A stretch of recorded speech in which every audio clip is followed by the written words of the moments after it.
So today I'm going to show you guys how to change a starter on my 2005 Toyota Echo. It's got 350,000 or so kilometers on it, I think. We got almost 356.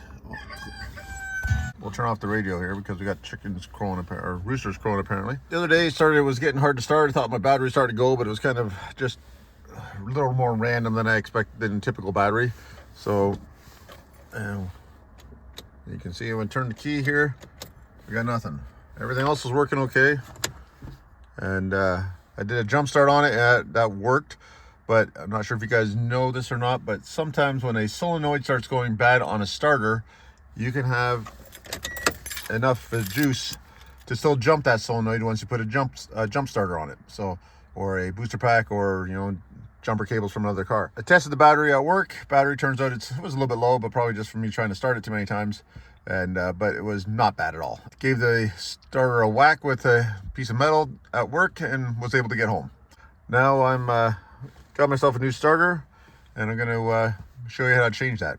And I'm going to also show you the whack test there. Let's see if we can open this up. There we go. Prop rod.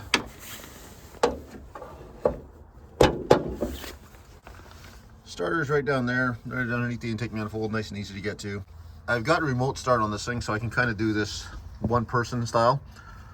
What I'm gonna do is hit my remote start, and then as it's trying to start it, we're gonna give the starter a little bit of a tap, see if it wakes it up.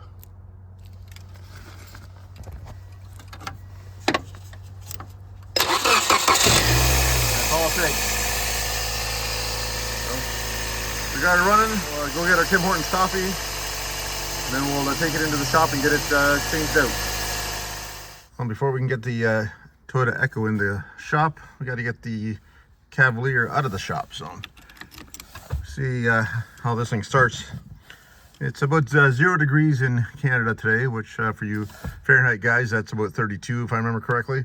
And I wasn't exactly planning on programming this thing for a cold start, so we'll see how she does.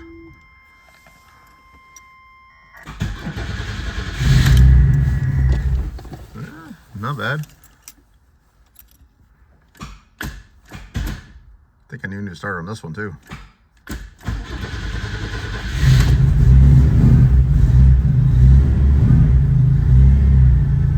And that new power steering pump that I put on this thing is whining like crazy, so she's got to get sent back for warranty. Not happy about that. Let this thing warm up for a minute. We'll get her out of here, and we'll maybe we'll take her for a rip today. No snow on the ground today, so just for fun, we'll let her warm up and we'll get the other car in here. All right, we got the Echo in the shop. Got my Tim Hortons coffee. We're gonna try this again. Turn this off. Now, let's see it. Of course she wants to start now.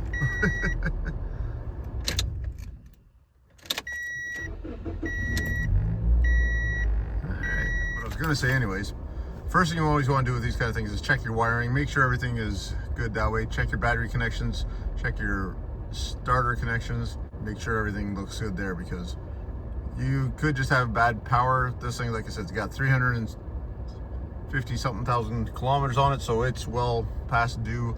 I've never changed it. I've had it for the last I think 200,000 kilometers of its life. So we're gonna take a look, and we're gonna do some diagnostics first just to make sure we got everything right. We've got the car jacked up. First thing, make sure you're safe. Nobody wants to find you dead underneath the car. Okay, so get your jack stands, use your jack stands. I like to keep the jack and the stand both underneath the car whenever possible. Sometimes you gotta move the jack around, so use a stand to hold it in place, but make sure you stay safe, people. And I just realized as I'm saying that, I have not chalked the wheels at the back, so I'm gonna get out and do that right now. All right, wheels are chalked, car is up. Let's take a look what we got with this Echo starter here. So you're looking underneath here, got your filter, oil filter right here. She's right up beside the filter. On this style, looks like they bolt. I've not done one before, so bear with me. Looks like it bolts right into the transmission side. See a bolt there. Is probably gonna be a bolt on top just to make it difficult. Get your wiring right there. I want to test the wiring, or check out the wiring. I know it's getting power because obviously the thing still starts when I give it a tap. So, and sometimes it starts regardless of the tap. And it does still say, looks like it's an original Toyota one, so she's probably been on there for all of those 350,000 kilometers. So she's done its time. Can't complain. Ironically, I have a parts car, but that one also was over 300,000 kilometers, so not something I want to go dig out from that car. Wiring disconnected there. We're gonna do some tests. I'll show you how to do that just so you could test yours if you need to. I got my voltmeter set up here. If we can see it, we got it on DC 20 volts, so it measure up to 20 volts. I've got the solenoid connector taken off there. If you can see that wire right there, it just clips onto the back of the solenoid. But you just push it and pull it off there. That's all it takes. The positive terminal in there. I got a ground out the other side. All right, just to make it easier to see, I've put the ground right to the battery up here, and got the other one. The wire still hooked up to the solenoid wire. I'm gonna push my remote start button.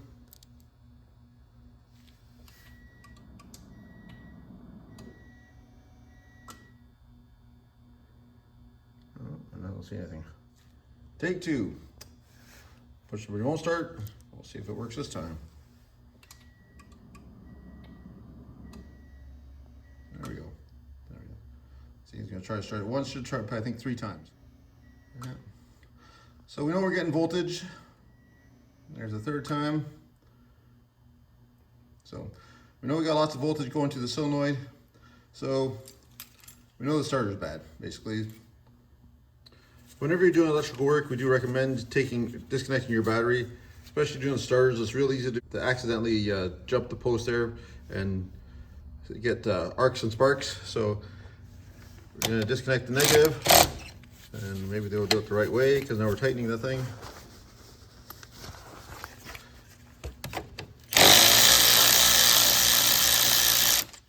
And anybody out there might notice this is not the correct battery for this car. It's one I had. This is the one I had in the Cavalier before. I put the newer turbo on it, and when my Echo needed a battery, it fit the bill for the day. So it's been around a couple different cars already. So if it doesn't look right, it's because it's not. All right, we got the battery disconnected. We got a 14 mil socket there for this one. We're gonna take out the bottom bolt here. Then we're gonna try to find the top bolt. I'm guessing we might have to go from the top side to get that one out. We'll crack this one loose, and then we'll see what the other one looks like. Let's see if I can do this here one-handed. Yeah, there we go.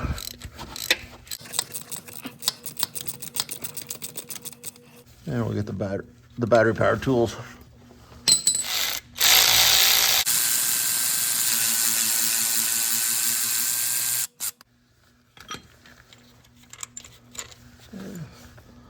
And we got the first bolt out. So here's our new starter. And I always like to compare, or if I'm not done the job before, take a look here. And what you can see on this one, so this is our bottom hole. There's no threads in that one. Here's our top hole. There's threads there. I don't know if you can see that, but. So that means this bolt for that top one is coming from the transmission side.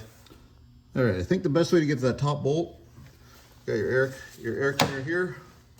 There's a tube, this tube here, that goes from the throttle body to the air intake like that. A couple of 10 mil clamps there, I think 10 mil right there. Undo that, unclip the hose, the breather tube that goes from here on here, just to squeeze this thing, back it up, pull that off, pull this hose off. And there's also on the bottom of the breather is the intake tube. It goes right down here. Pull that off, that just usually just crimps on, but there.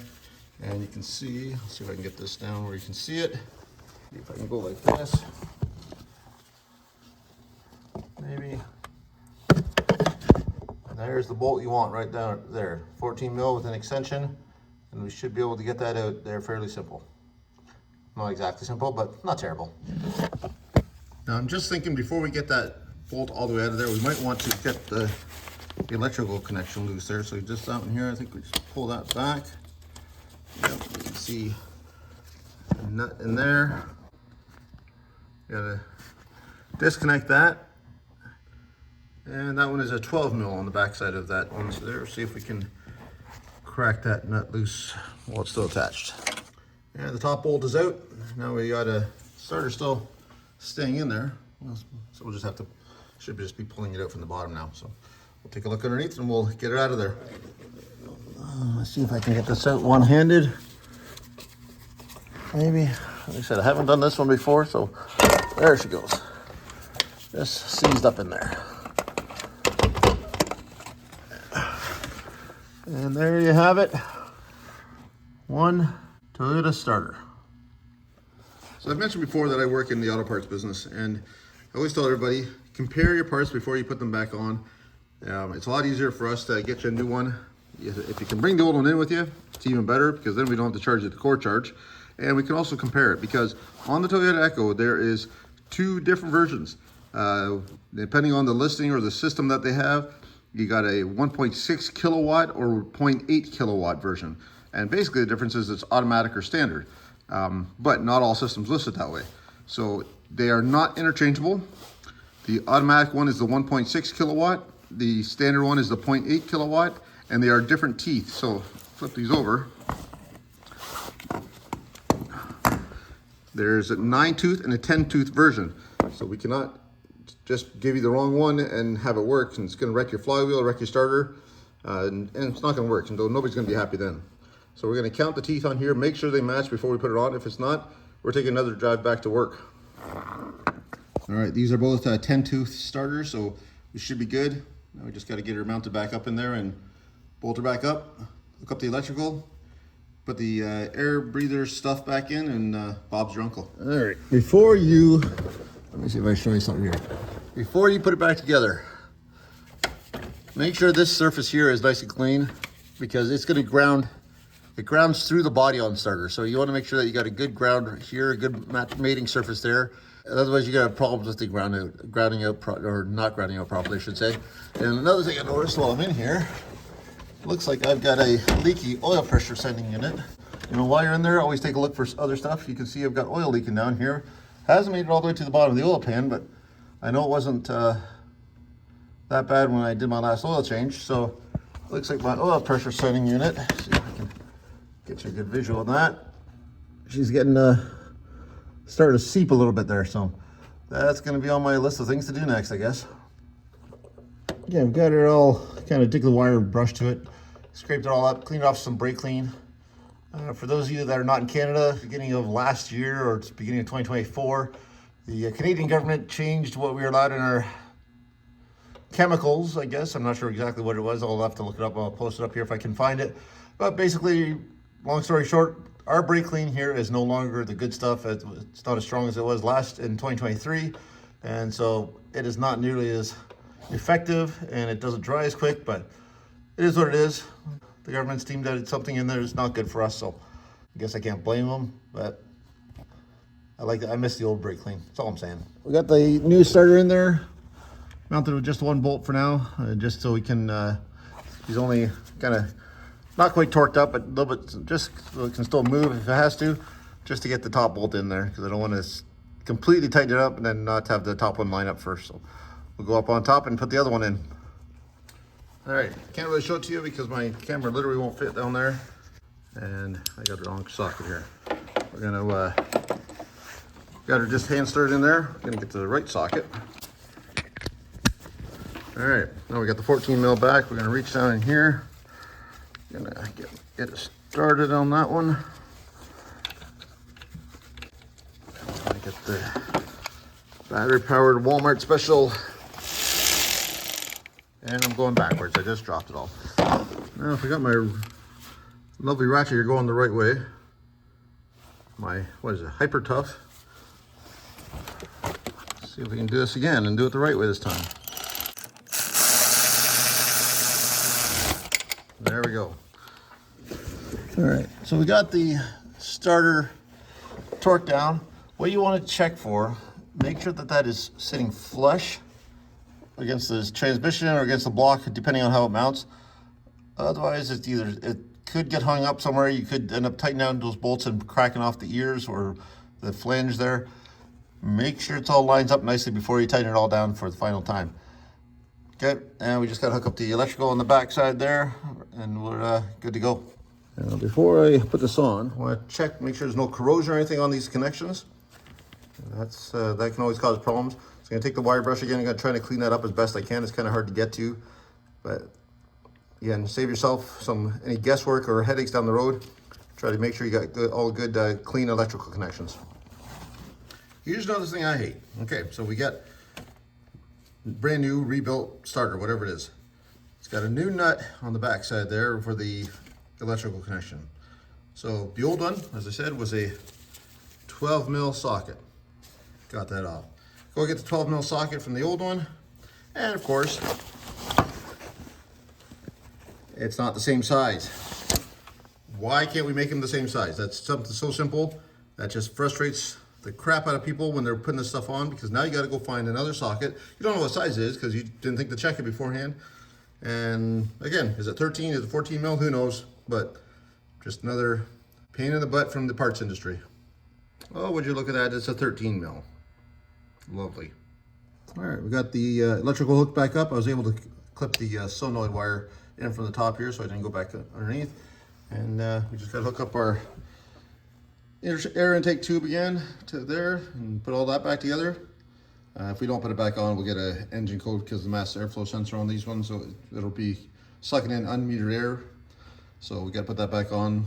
So first, and then we can test it out. Everything is back installed again. We use the remote start to do a quick test. Oh no, hey, it helps if you hook the battery back up again. See, I'm an idiot, I told you this. Now the battery's hooked back up again, we'll try it again.